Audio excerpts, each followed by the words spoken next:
Huwag mong kakainin yan.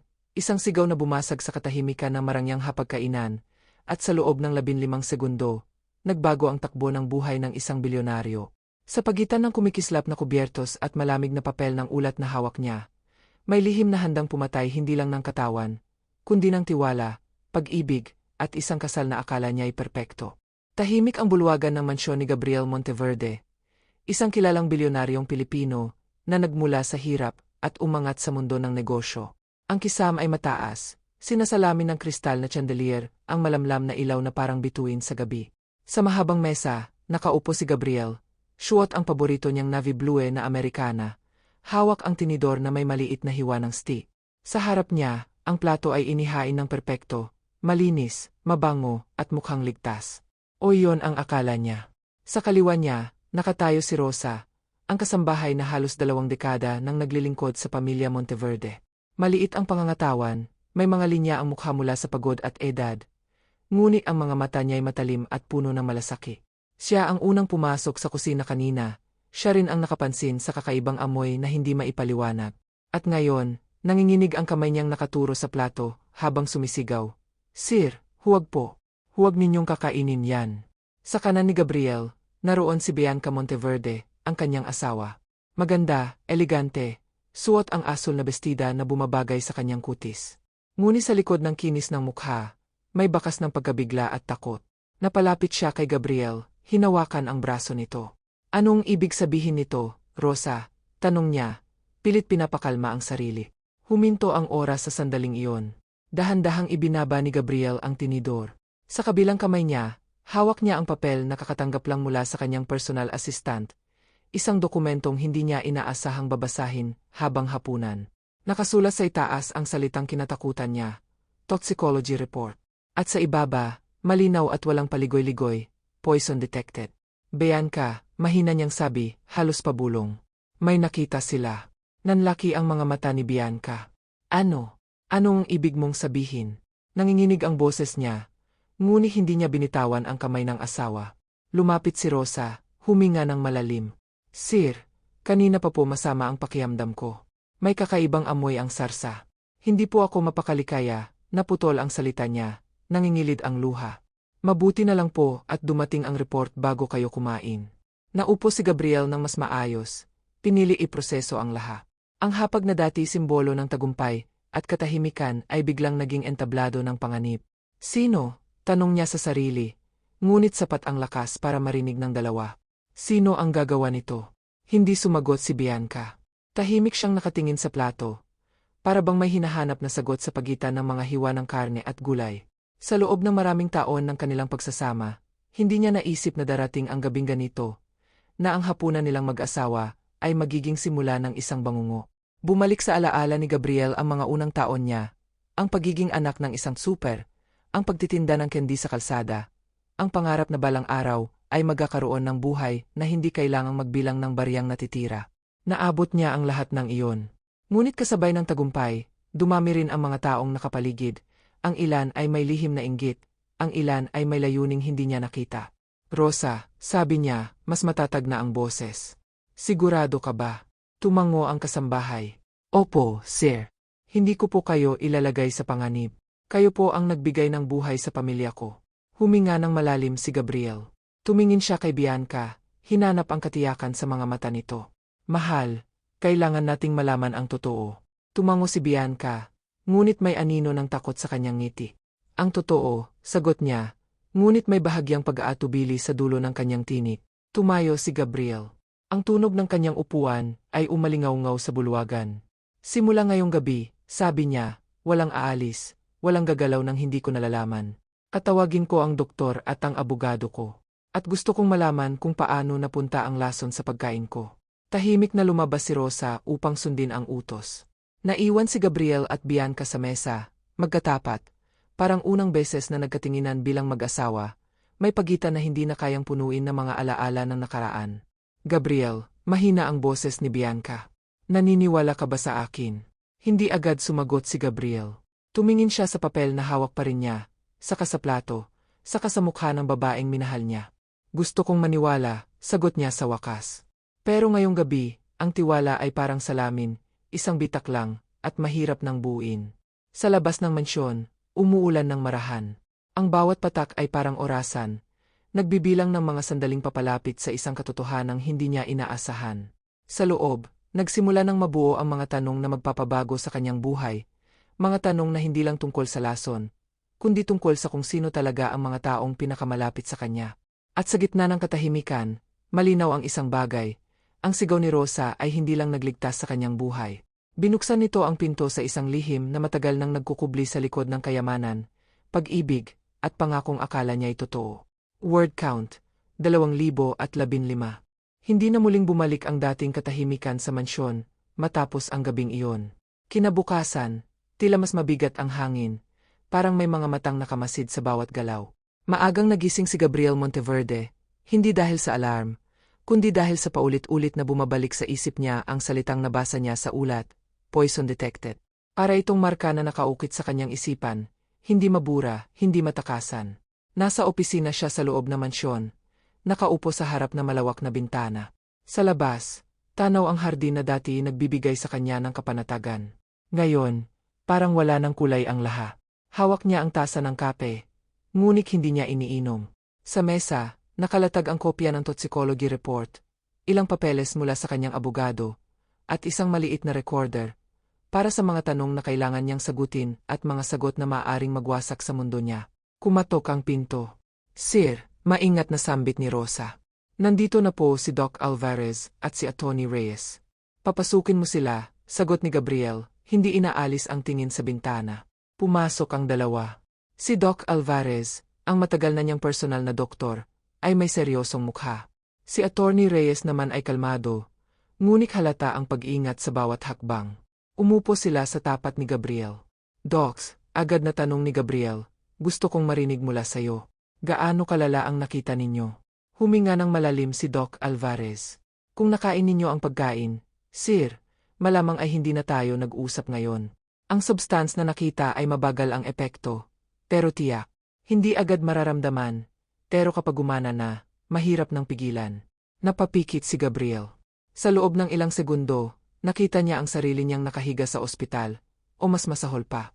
At sigurado kayong may naglagay nito sa pagkain. Opo, sagot ng doktor. Hindi ito aksidente. Tahimik na nagmamasid si Atty. Reyes. Gabriel, sabi niya kalaunan, kailangan nating maging maingat. Ang ganitong kaso ay kadalasang nagmumula sa loob, mga taong may access, may motibo. Sa salitang iyon, parang may kumurot sa dibdib ni Gabriel. Sa loob, ang ibig sabihin, isa sa mga taong pinagkatiwalaan niya araw-araw, isang kasambahay, isang empleyado, o isang taong mas malapit pa. Gusto kong malaman ang lahat, marihing sabi ni Gabriel. Simula sa kusina. Sino ang huling humawak ng pagkain? Sumingi si Rosa, na nakatayo sa tabi ng pinto. Sir, ako po ang nag-ayos ng mesa. Pero ang pagluluto, si Lando po, ang bagong kusinero. Bagong kusinero, napakunot noo si Gabriel. Kailan siya nagsimula? 3 buwan na po, sagot ni Rosa. Inirekomenda po siya ng agency. Tumango si Atty. Reyes. Kailangan nating kausapin siya. At lahat ng staff. Walang pagbubukod. Habang pinag-usapan nila ang susunod na hakbang, nasa kabilang bahagi ng mansyon si Bianca. Nasa kwarto siya, nakaupo sa harap ng salamin, nakatingin sa sarili niyang refleksyon. Ang mga mata niyang dati puno ng kumpiyansa ay ngayon may bahid ng kaba. Paulit-ulit niyang naririnig sa isip ang tanong ni Gabriel kagabi. Naniniwala ka ba sa akin? Pinikit niya ang mga mata, hinawakan ang dibdib. Kailangan kong maging kalmado, bulong niya sa sarili. Ngunit sa likod ng maayos niyang anyo, may lihim na naglalagablab, isang lihim na matagal na niyang ikinubli. Umaasang hindi na ito lalabas sa liwanag. Bumukas ang pinto ng kwarto. Pumasok si Gabriel. Nagkatinginan sila, at sa sandaling iyon, parang may pader na hindi nila mabasag. Kailangan nating mag-usap, sabi ni Gabriel. Tumayo si Bianca. Alam ko, sagot niya. At gusto ko ring sabihin sa'yo, wala akong kinalaman dito. Hindi umimik si Gabriel. Umupo siya sa gilid ng kama. Iniling pakinggan muna. Bianca, mahinahon niyang sabi, hindi ako nag-aakusa. Pero kailangan kong maintindihan. May alam ka bang kahit ano? Kahit maliit. Naglakad si Bianca palapit, ngunit huminto siya sa gitna ng kwarto. Maraming tao ang naiinggit sa'yo, sagot niya. Sa atin. Sa buhay natin. Hindi yon sagot, mariing wika ni Gabriel. Napabuntong hininga si Bianca. May mga problemang hindi ko nasabi sa'yo, aminado niyang sabi. Pero hindi iyon nangangahulugang gusto kitang saktan. Sumikip ang dibdib ni Gabriel. Anong problema?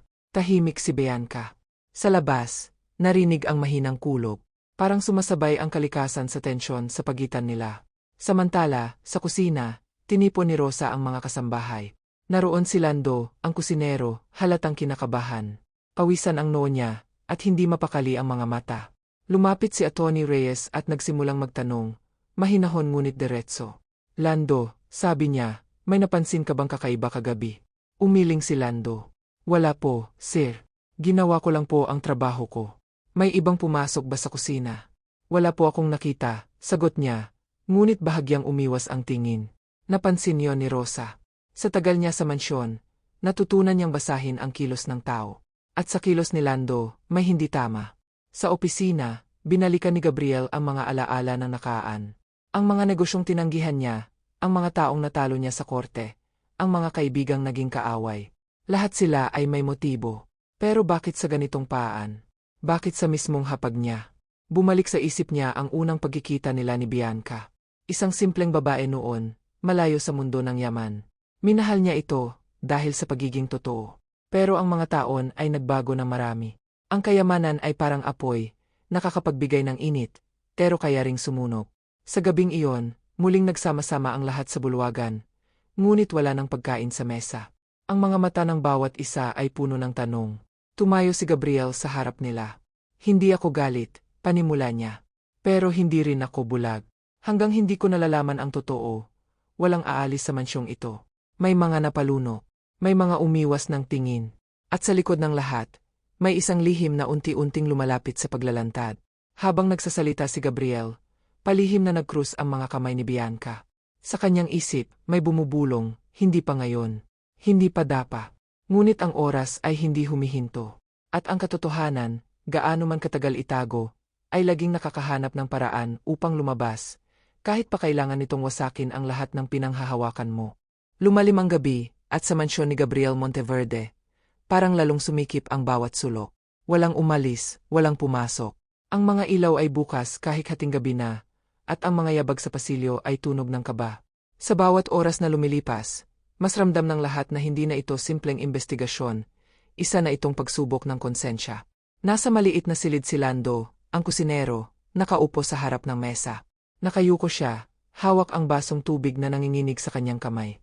Sa tapat niya, si Atty. Reyes at si Rosa. Tahimik lang si Rosa, ngunit ang mga mata niya ay mapagmasid, parang naghihintay ng isang maling galaw. Lando, mahinahong wika ni Atty. Reyes, hindi ka namin pinipili. Pero kailangan naming malaman ang totoo. May nangyari bang kakaiba nitong mga nakaang linggo? Huminga ng malalim si Lando. Sir, may lumapit po sa akin. Simula niya, nanginginig ang boses. Isang lalaki. Hindi ko po kilala. Sinabi niyang may magbibigay daw po ng malaking halaga kapalit ng isang maliit na bagay. Napatingin si Rosa sa kanya. Anong maliit na bagay? Pulbos po, sagot ni Lando. Sabi niya, kampalasa lang daw.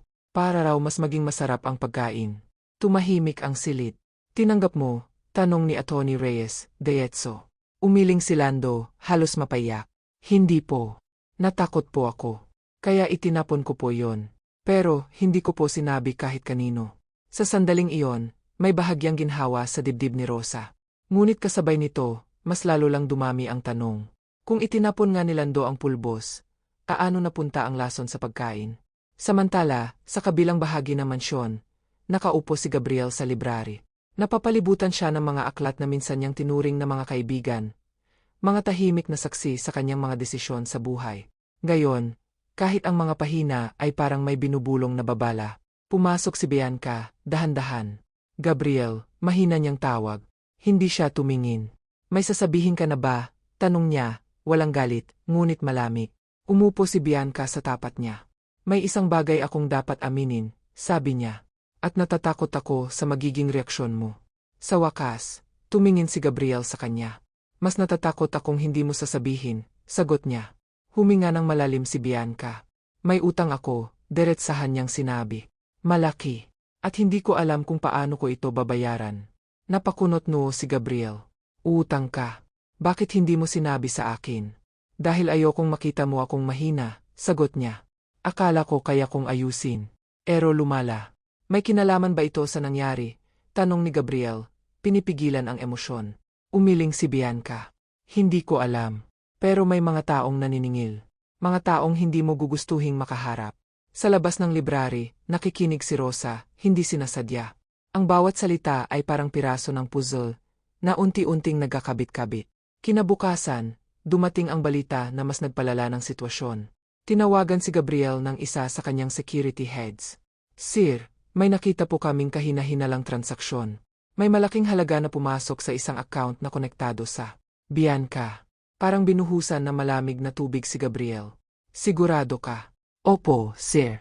Sinusuri pa po namin. Pinatay ni Gabriel ang telepono. Sandali siyang napaupo, hawak ang ulo. Ang babaeng pinangakuan niya ng habang buhay ay biglang naging sentro ng lahat ng duda. Ngunit ayaw niyang magpadalos-dalos. Hindi pa. Kailangan niya ng katotohanan, hindi haka-haka. Sa kusina, kinausap ni Rosa si Bianca. Ma'am, maingat niyang sabi, kung may alam po kayo, mas mabuting sabihin ninyo na. Tumingin si Bianca sa kanya, may luha sa mata. Rosa, sagot niya, hindi mo alam ang bigat ng mga desisyong ginawa ko. Pero alam ko ang tama at mali, mariing wika ni Rosa. At alam ko rin kung gaano kabait ang amo ko. Napaiyak si Bianca. Hindi ko siya sinaktan. Paulit-ulit niyang sabi. Hindi ko kayang gawin iyon. Habang lumalalim ang investigasyon, may isang pangalan ang paulit-ulit na lumilitaw. Isang dating business partner ni Gabriel na matagal nang nawala sa eksena. Isang taong may sapat na gali at koneksyon para magsagawa ng ganitong plano. Kung hindi si Bianca at hindi si Lando, sabi ni Attorney Reyes sa pagpupulong nila, posibleng may mas malaking larong nangyayari. At maaring ginagamit lang ang mga taong malapit sa iyo. Napatingin si Gabriel kay Bianca. Sa unang pagkakataon matapos ang ilang araw, may bahagyang lambot sa mga mata niya. Kung may naglalagay sa iyo sa panganib, sabi niya, sabay nating haharapin. Ngunit sa kabila ng mga salitang iyon, may isang lihim pa ring hindi lumalabas. Isang mensahe sa telepono ni Bianca na hindi pa nabubuksan. Isang mensaheng maaring magpabago ng lahat. Sa gabing iyon, mag-isa si Bianca sa kwarto. Binuksan niya ang telepono, tinitigan ang mensahe.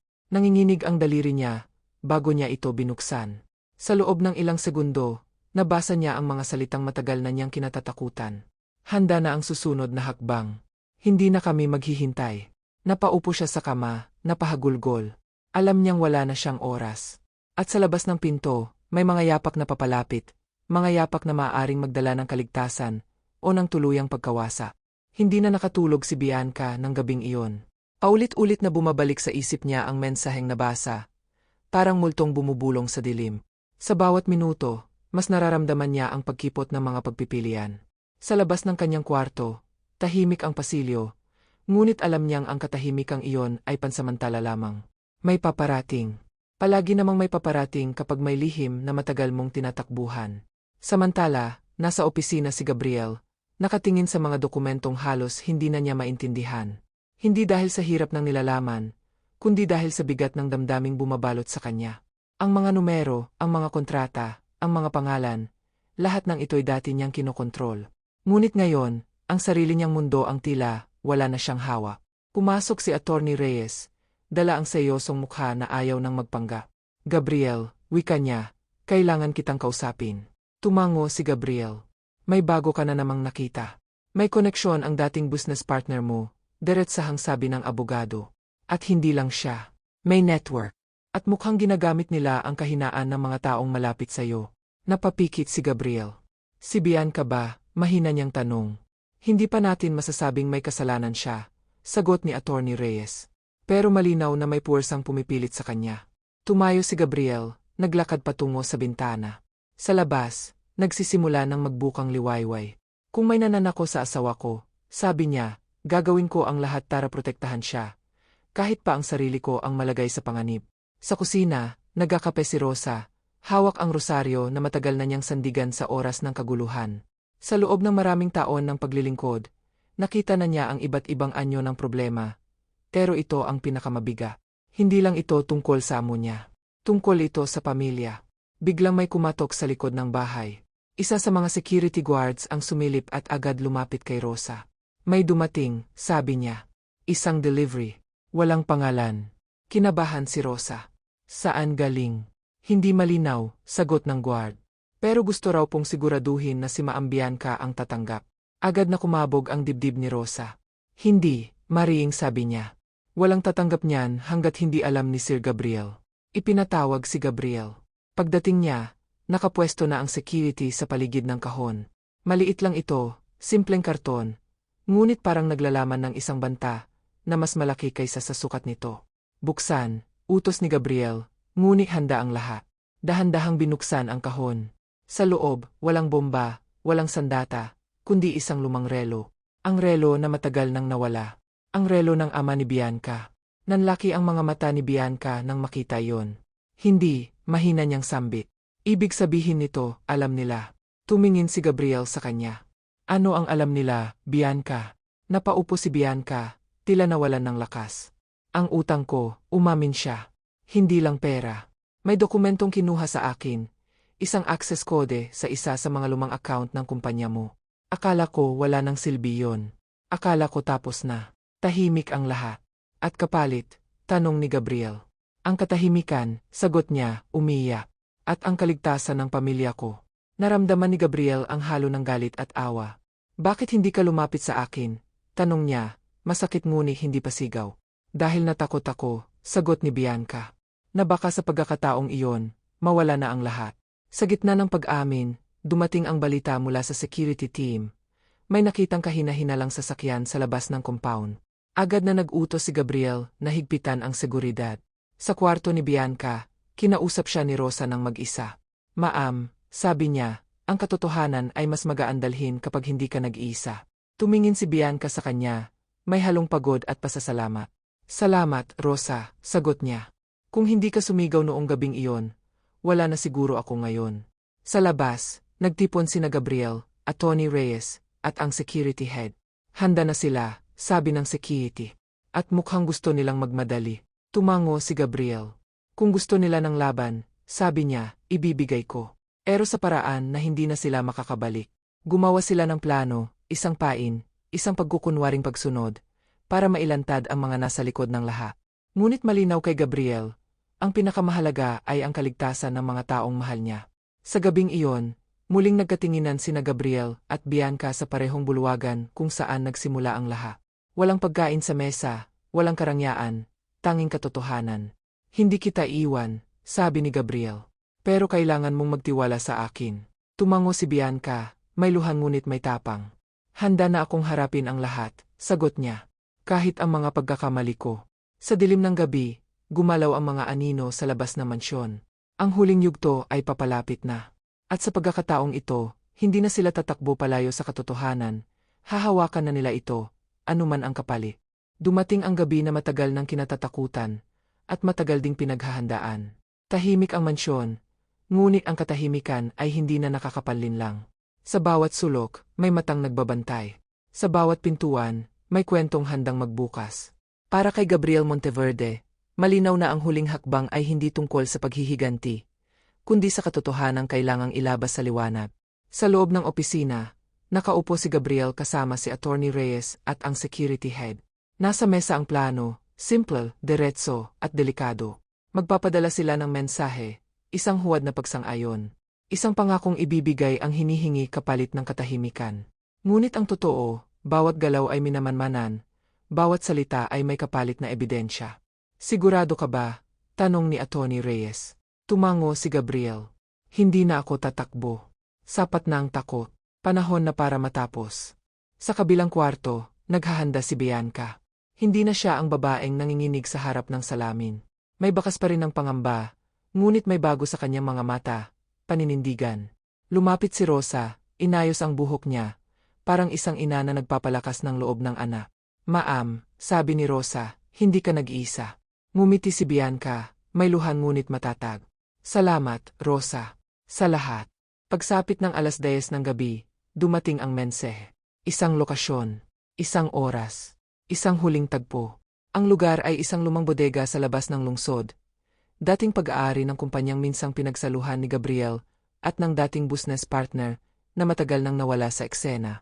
Umalis sila ng tahimik. Walang sirena, walang karangyaan. Sa loob ng sasakyan, magkatabi sina Gabriel at Bianca. Walang nagsasalita, ngunit magkahawak ang kanilang mga kamay. Isang tahimik na pangakong hindi na sila bibitaw. Pagdating sa bodega, malamig ang hangin. Madilim ang paligid, ngunit may ilaw sa loob. Sapat para makita ang mga anyong naghihintay. Lumabas si Gabriel, kasunod si Bianca. Sa di kalayuan, lumitaw ang lalaking matagal ng anino sa kanilang buhay. Ang dating partner. Ang ngiting dala niya ay puno ng panlalay. Akala ko hindi ka darating, sabi ng lalaki. Akala mo lang, sagot ni Gabriel, kalmado. Tapusin na natin ito. Ipinakita ni Bianca ang sobre, ang huwad na laman. Lumapit ang lalaki, ngunit sa sandaling iyon, umilaw ang buong bodega. Lumabas ang mga awtoridad, ang security team, at si Atty. Reyes. Ang bawat salita ng lalaki, ang bawat galaw, ay naitala. Nanigas ang lalaki. Niloko mo ako, singhal niya. Hindi, sagot ni Gabriel. Iniligtas ko ang pamilya ko. Sa gitna ng kaguluhan, inamin ng lalaki ang lahat, ang plano, ang pananakot, ang paggamit sa kahinaan ni Bianca, at ang pagtatangkang lasunin si Gabriel para tuluyang kontrolin ang mga natitirang ase. Walang sigaw si Bianca. Walang luha. Tahimik siyang nakatayo, hinaharap ang multong matagal niyang tinakbuhan. Nang matapos ang lahat, tila nabunutan ng tinik ang gabi. May mga posas, may mga pirma, may mga pangakong pananagutan. Ngunit higit sa lahat, may katotohanang nakalaya. Pagbalik sa mansyon, umupo si Gabriel sa payhong hapagkainan. Ngayon, may pagkain ulit, simple lang. Wala ng karangyaan. Umupo si Bianca sa tapat niya.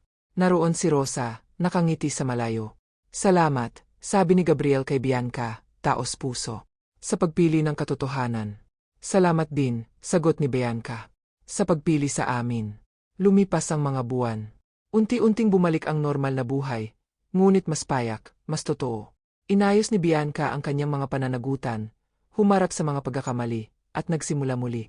Si Gabriel, mas naging maingat, mas naging mapagpakumbaba. At si Rosa, nanatiling haligi ng tahanan, tahimik, ngunit mahalaga. Isang hapon, habang nagkakape sa hardin, tumingin si Gabriel sa paligid. Alam mo, sabi niya kay Bianca, ang sigaw ni Rosa ang nagligtas sa atin. Ngumiti si Bianca. Hindi lang sa buhay mo, sagot niya, kundi sa ating lahat. Sa malayo, nagdampi ang hangin sa mga dahon. Walang sigaw, walang takot, tanging kapayapaan na pinili, pinaglaban, at pinanghawakan. At sa hapag na minsang naging lugar ng panganib, muling bumalik ang pinakamahalagang sangkap, tiwala.